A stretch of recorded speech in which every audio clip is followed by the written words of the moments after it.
Hey, what's going on there, YouTube? I just want to say really quick, a quick thank you to everybody out there that is supporting my channel. I'm seeing it grow extremely fast just off of the sub count alone. If it wasn't for people like Michael Myers or Polyester for shouting me out, I don't know where I'd be right now. Honestly, because of them, I would say that I wouldn't be here. Yeah, the dedication that you guys have towards me, it's the motivation that I need to keep doing this kind of stuff. If I see that you guys like my content and I hear that kind of stuff, it really helps inspire me to keep creating these types of videos, honestly. That's exactly why I just keep saying thank you and thank you a lot for all this. Personally, I mean, I'm not trying to be a martyr by any means. Like, I've always thought when I make my content, I think it's kind of slightly mediocre in my opinion. Like I said, I'm not trying to be a martyr or anything like that, or have you guys feel sorry for me or anything like that. It just kind of blows my mind because I didn't expect my YouTube channel to finally get upwards to almost 1,000 subscribers already. Like, it's really just mind blowing to me. It's crazy. So yeah, I'm very close to getting that that little 1,000. I don't know how YouTube calls it or whatever the fuck it is, but when you reach 1,000 subscribers on YouTube, you're able to basically post stories and things like that, and a little update things where I can post pictures and you guys can see like little updates that I'm doing for the channel.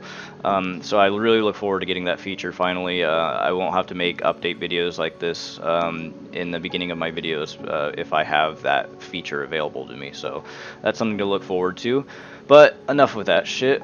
So, yeah, the project that I'm going to be doing. Many of you probably are already well aware of what the project was going to be because I was posting little tidbits of the parts that I needed, and one of them was the sticks. I think that was probably one of the second biggest pieces to the project. Excuse me. So I had to go to the mountains, I had to grab sticks. But today, I have the main piece that I need for the project, and I have them laying right in front of me on my desk right now, and I'm going to showcase those, what they look like, and I'm going to showcase the guy's Etsy that I grabbed this project piece from, and as well as the other pieces that I still continuously need now. So the project that I'm going to be doing is a totem for Dead by Daylight. I know many of you guys have probably seen these on Twitter and as well as Reddit, and I wasn't really so much inspired by other people's work. I don't know what it was. There was something I wanted to make from Dead by Daylight, and what popped to me was the totem. Some people's totems look pretty good, and some just kind of look like you got them at a Halloween store, and that's not to be an insult. It's whatever, how much time and how much quality you want to put into a project. You know, if you just want to make something quick for Halloween decoration, then by all means.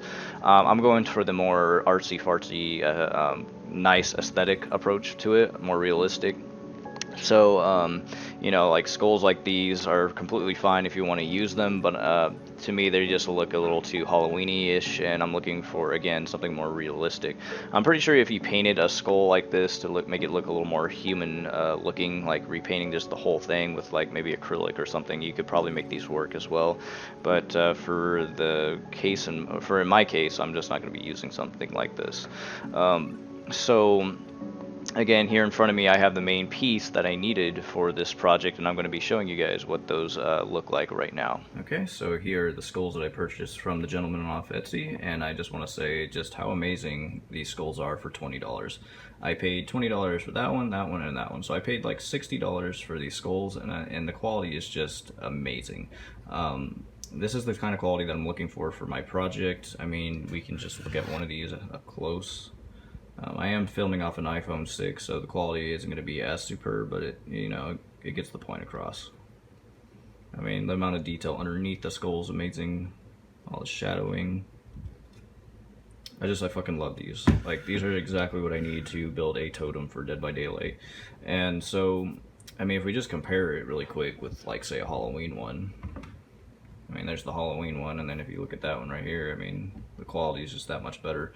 Now, originally, when I was trying to find some of these skulls on the internet, I was trying to find something that was relatively cheap, wasn't going to break the bank. Again, my channel's meant to build projects that are on a budget. I don't want to go all out because I know not a lot of people have that kind of money, you know. So this project will probably cost me upwards to maybe just barely $100, if that. So, $100 just to build something like this is, in my book, is relatively cheap. If you're trying to look for something that's more realistic looking, if you would have probably bought a totem from, say, the Dead by Daylight website, you would have been paying like $300 or something like that if they even had something like that. So it definitely pays to build these types of things yourself. You just got to shop around and look around and just basically craft it yourself. And sometimes crafting it yourself, I mean, the quality is sometimes even better than some of the products that you would buy from an official website. So say that Dead by Daylight Behavior did make their own totem that you could purchase from the website. I'm pretty sure you building your own is going to look 10 times better than, say, the one on the website, and it's going to be cheaper. So now that you guys have seen the skulls, and if you're interested in actually purchasing these types of skulls yourself, the gentleman that I purchased them from was this guy right here, Delirium Studio Store. He makes all kinds of different skulls. I mean, this is just him comparing the one that I purchased here with his full-size skulls right here. It worked in my favor. Some of his things are a little expensive, but it worked in my favor because I didn't, the totems from Dead by Daylight, they don't have a jaw, and so the jawless version is actually $20 from him, and it comes with free shipping, whereas the large skull is $30, so an extra $10 if you want to have that jaw included in there. He makes a lot of just cool bone type stuff, I just have to say. I actually look forward to seeing if he'll make anything else other than just skulls. He says he has the Humerus for the arms, and I may purchase those from him to do the little triangle at the bottom base of the totem. But as you know, attached to one of the sticks on the totem is actually a femur, so I'm definitely going to have to still find somebody that has a femur for me.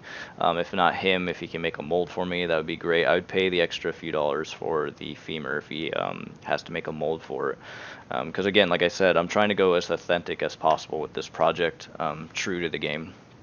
So, yeah, I mean, I even like this one too, that this guy has, this conjoined twins type skull. Like, that is just so amazing. He's got even added in teeth in there. So that's probably why it's a little like $70, because he has to do the extra little work in there. And I think this is a resin material. Yeah, see, resin and foam. It works better for me to actually just have urethane skulls, because this one's just urethane.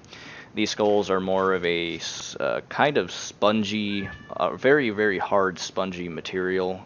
They won't break if you drop it lightly on the floor. I mean, obviously, if you throw it, it'll probably break, but it's solid enough that I need where it won't break. Now, I'm not no expert with materials. I didn't even know what the hell urethane quite was until I got these skulls, and just judging off urethane over resin, because I do know what resin is.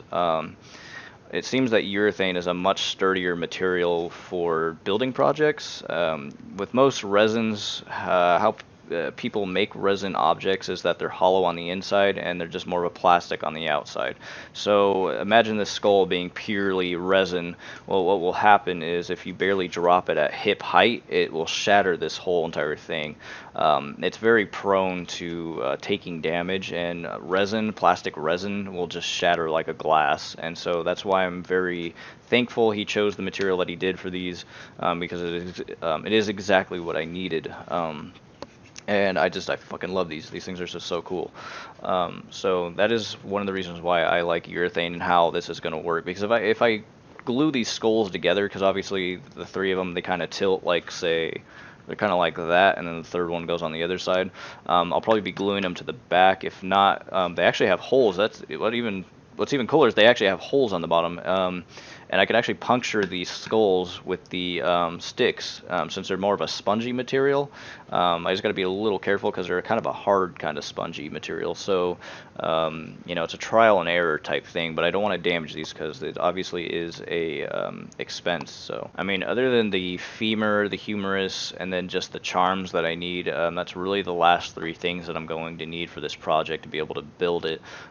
This charm, I mean, if you guys have seen the totem in Dead by Daylight, it actually has two skull charms that hang off of it as well, and I was thinking maybe these would work. I think these would work quite well. I saw these on this eBay seller, and they're only like $8. Although the problem is they're going to take a while to come to my house because it's from the United Kingdom. But then there's the last charm that I need, and I can't figure out what the fuck it is. I think it's a red canteen or a red flask. That's my speculation of what that is that hangs off of the totem. This little part right here. If you actually know what this object is that hangs off the totem, please, for the love of God, tell me what it is in the comment section below. I will literally pin that shit for a thank you. Because for the longest time, I'm trying to figure out what it is. The quality of the object isn't as great when you actually look at it in UModel. So the resolution on the mesh is just kind of eh. So yeah, so like I said, I just need the charms here, and then I need this the femurs down here, and I think there's also another femur, like you can tell right here, that hangs or attaches to the stick. So yeah, I mean that's pretty much the only things that I need, and then I can get this project rolling. Anyways, guys, so that's pretty much it for the video. My cat literally just passed out over there on the bed over there for playing with the little rubber band that I'm pointing at down there. You probably actually heard him throughout the whole video, just kind of roughing around and stuff like that, so apologies there. I just kind of let him do his thing. So yeah, if you guys have any questions or comments, I really look forward to doing this project, and hopefully it comes out as a success, and hopefully I don't damage anything or fuck anything up. Again, trial and error, man. That's just how it goes when it comes to these custom projects that I do. Even my Necronomicon here, I could show you that really quick before we head off here. It's still coming along. I'm still building it piece by piece. I haven't finished it yet, but it's kind of funny because things. Oh, he is so cute. My God. Anyways, things keep getting damaged on it, but it's kind of working out in my favor. So the latex for the book is actually kind of ripping. So what I did was I took like a huge staple gun and I just started stapling it back together. So it kind of looks like the skin's being stapled back together on the book, and it's giving it more character. So little things that are breaking on the book is actually in my favor. I don't really like the red paint that I use. It looks more pinkish for the blood. So I may actually go with wine maybe instead, and just going over it. Here's a little more trial and error that I did. The paint, you can see like there's red paint. There we go, up here. And then you can see the pinkish down there. So I still need to burn some of the edges, and I still need to do a lot more coffee staining on some of the pages. But I mean, it's still coming along. It's just a really slow process because there's just so many pages that you have to go through. And they're kind of getting stuck together here too. There we go. Anyways, I don't want to bore you with that shit. The video is already long as is, but just showing you guys that I am still working on that one, just little by little. So yeah, any questions, comments, please feel free to leave them in the comment section below. Hopefully you have a good one. Peace out.